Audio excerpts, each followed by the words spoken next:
Hace 100 años, 4 guerreros subieron a bordo de las máquinas más poderosas jamás construidas. No eran soldados comunes, eran los mejores de sus pueblos.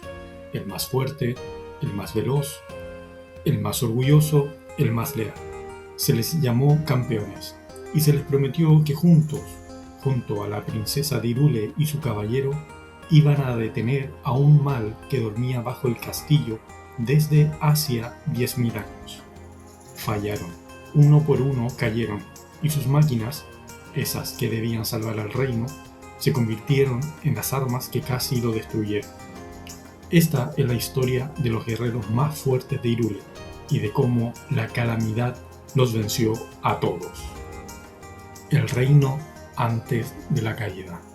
Para entender por qué esta historia duele tanto, hay que entender lo que había antes. Cada 10.000 años, Hyrule enfrenta el mismo enemigo, Ganon, una encarnación del odio y la destrucción que renace una y otra vez. Y cada vez el reino sobrevive gracias a la misma fórmula. Una princesa con el poder sellado de la diosa Hylia y un héroe elegido por la espada maestra. Pero esta vez alguien tuvo una idea distinta. 100 años antes de que comience el juego, los sabios e ingenieros del reino descubrieron las ruinas de 4 máquinas gigantescas construidas 10.000 años atrás por la antigua civilización Sheikah. Las bestias divinas, bestias con forma de elefante, de ave, de camello y de salamandra, cada una capaz de canalizar un poder devastador. La decisión del rey de Hyrule fue ambiciosa. En lugar de depender solo del héroe y la princesa, reclutarían a un campeón de cada uno de los 4 pueblos aliados, Sora, Goron, Rito y Gerudo, para pilotar estas máquinas. 4 guerreros de élite, cada uno el mejor de su raza, respaldados por la tecnología más poderosa jamás creada. Y en el centro de todo esto estaban 2 jóvenes que cargaban un peso que no pidieron. La princesa Zelda, hija del rey, que debía despertar un poder sagrado que simplemente no llegaba por más que se esforzara.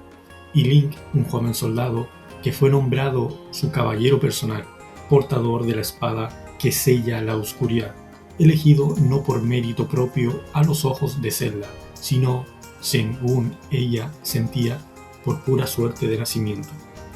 4 campeones, un caballero, una princesa, 5 guerreros extraordinarios convencidos de que juntos serían invencibles.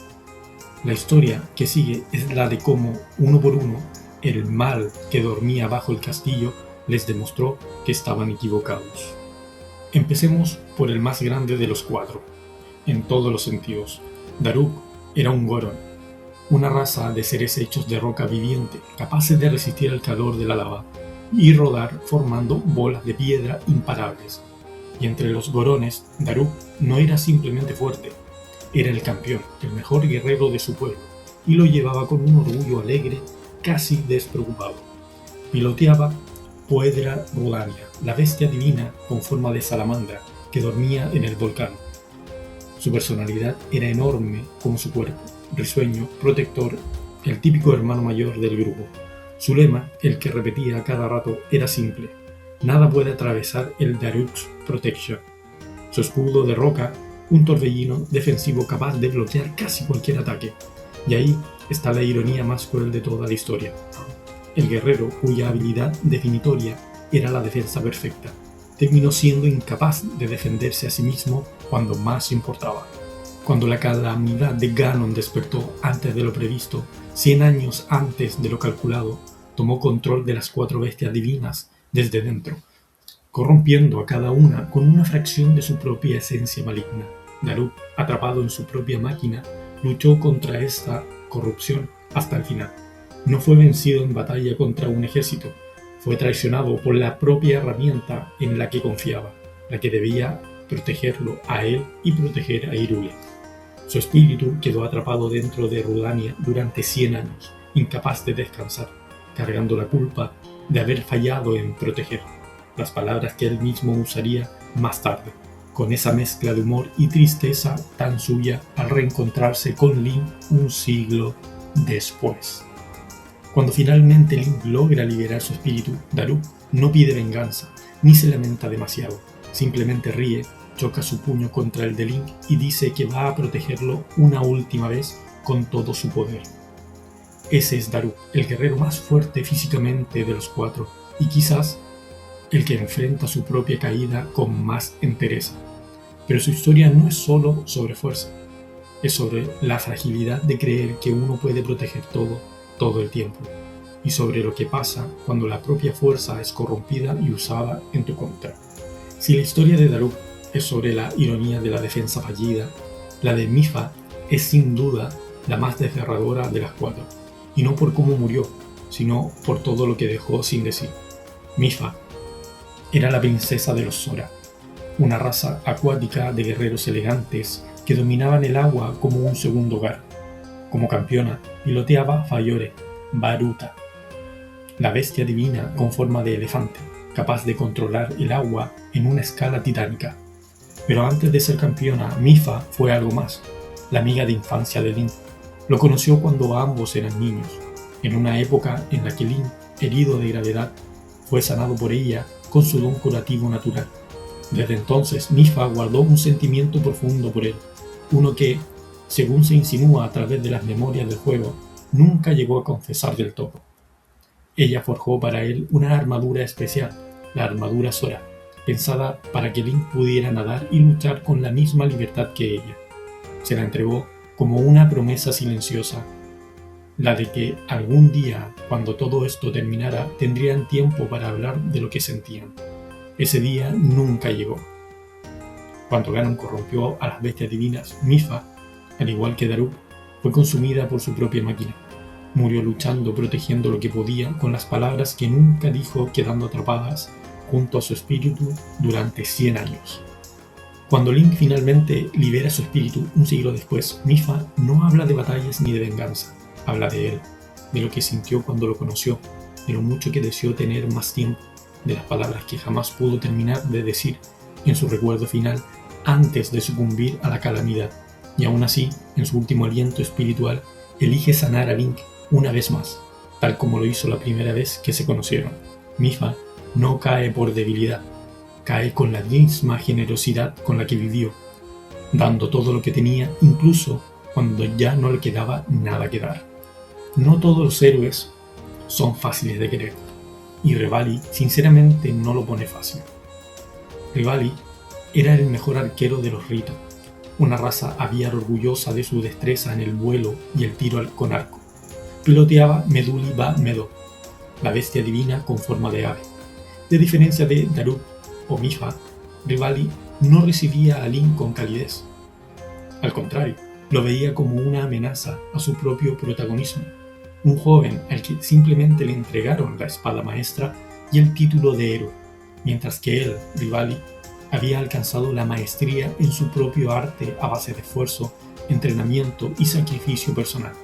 Para Revali, eso era profundamente injusto. Esa rivalidad, ese orgullo herido, es lo que hace a Revali uno de los personajes más humanos de todo el elenco.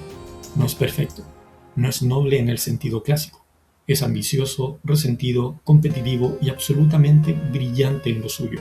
Fue él quien, según se cuenta en los recuerdos del juego, desarrolló una técnica de vuelo usando corrientes de aire generadas por sus propias flechas explosivas, una técnica que, sin saberlo, terminaría inspirando una de las habilidades más importantes de Link en su aventura, la ráfaga ascensional. Cuando la calamidad corrompió las bestias divinas, Revali luchó contra Ba-Medo con la misma determinación feroz con la que hacía todo lo demás, y también cayó como los otros tres. Pero incluso en la muerte, Revali no cambia del todo. Cuando Link lo libera un siglo después, no hay un abrazo de reconciliación fácil. Hay, en cambio, un reconocimiento regañadientes. Admite, aunque le cueste, que Link ha demostrado ser capaz, y en su despedida deja algo parecido a un consejo envuelto en orgullo: que Link no dependa solo de la fuerza bruta, que use la cabeza, que vuele si hace falta. Rivali no muere en paz consigo mismo del todo, muere siendo hasta el final exactamente quien fue en vida, el guerrero que necesitaba demostrar que era el mejor, aunque el mundo entero ya lo supiera. Y llegamos a la más veterana de los cuatro, la que no solo era una guerrera, sino también algo así como una figura materna para toda la familia real. Urbosa era la jefa de los Gerudo, el pueblo del desierto compuesto casi en su totalidad por mujeres guerreras. Piloteaba Naboris va Naboris, la bestia divina con forma de camello, y dominaba el poder del rayo con una habilidad que ningún otro campeón podía igualar. Pero el papel más importante de Urbosa no fue en el campo de batalla, sino en la vida personal de Zelda. Urbosa había sido amiga cercana de la madre de Zelda, fallecida cuando la princesa era muy joven, y tras esa pérdida se convirtió en una especie de mentora y figura materna para ella. Fue Urbosa quien más comprendió la presión que Zelda cargaba, la de ser la heredera de un poder sagrado que simplemente no despertaba, sin importar cuánto se esforzara. En los recuerdos del juego, es Urbosa quien le habla con más honestidad, quien la anima a no rendirse, quien defiende a Zelda incluso frente al propio rey cuando éste pierde la paciencia con su hija. Cuando la calamidad tomó el control de Va Naboris, Urbosa luchó, como los demás, hasta el final. Cayó defendiendo la misma causa a la que había dedicado su vida entera. 100 años después, cuando Link libera su espíritu, Urbosa no habla mucho de sí misma. Habla de Zelda. Le pide a Link que la proteja, que esté ahí para ella de la forma en que Urbosa ya no puede estarlo. Su último acto, incluso en la muerte, sigue siendo el de cuidar a la joven princesa, que una vez fue casi como una hija para ella. De las 4 campeones, Urbosa es quizás la que muere con menos asuntos pendientes, y sin embargo, la que más deja sentir su ausencia en la historia, porque es la que más falta le hace a Zelda en el momento en que más la necesita. Con los 4 campeones caídos y las bestias divinas corrompidas, solo quedaban 2 guerreros entre Hyrule y la destrucción total, Link y Zelda. La batalla final de aquel día 100 años atrás fue una masacre. El ejército de guardianes de Hyrule, diseñado para proteger el reino, también fue corrompido por Ganon y se volvió contra su propia gente. Link, gravemente herido tras luchar contra oleadas de guardianes y contra el propio Ganon, quedó al borde de la muerte. Y aquí llega el momento en que define a Zelda como personaje. Mientras huían, con Link inconsciente y a punto de morir, ella tomó una decisión. En lugar de seguir huyendo para salvarse, se quedó. Envió a Link montado en su caballo, lejos del peligro, y se quedó sola frente a Ganon para contenerlo con el poder que, después de tantos años de fallar en despertar, finalmente emergió, no por entrenamiento, no por ceremonia, sino en el instante exacto en que más amaba a alguien y más temía perderlo. Esa es la ironía central de toda la historia de Zelda en este juego. Pasó años intentando desesperadamente invocar su poder sagrado a través del deber y la disciplina, y terminó despertándolo a través del amor y el miedo genuino de perder a la persona que más le importaba. Selló a Ganon dentro del castillo de Hyrule, ordenándose a sí misma a sostener ese sello, sola, durante 100 años, mientras Link dormía en el santuario de la resurrección para sanar sus heridas. 100 años. Eso es lo que Zelda estuvo sosteniendo sola, sin saber si Link algún día despertaría, sin saber si alguna vez volvería a ver a sus amigos los campeones, sosteniendo el peso completo del reino sobre sus hombros, mientras la calamidad intentaba romper su voluntad segundo a segundo. Cuando finalmente Link despierta un siglo después y logra liberar a los 4 campeones y reclamar las bestias divinas, todo converge hacia un mismo punto, el castillo de Hyrule, donde Zelda sigue ahí, todavía resistiendo, esperando que alguien, el mismo chico que una vez desestimó, el mismo caballero, al que en su momento no valoraba del todo, finalmente llegue a terminar lo que empezaron juntos 100 años atrás. Lo que hace única a esta historia no es solo la batalla final, es todo lo que queda después de ella. Daruk, Mipha, Rivali y Urbosa no son simplemente jefes que hay que derrotar en el camino, son 4 vidas truncadas, 4 futuros que nunca se cumplieron. El amor que Mipha nunca confesó, el reconocimiento que Rivali tanto ansiaba, la protección que Daruk sintió que falló en dar, y la hija que Urbosa ya no pudo seguir cuidando. Y en el centro de todo, Zelda sosteniendo un reino entero durante 100 años sola, con la única esperanza de que alguien viniera a ayudarla a terminar lo que 4 guerreros extraordinarios no pudieron terminar de todo.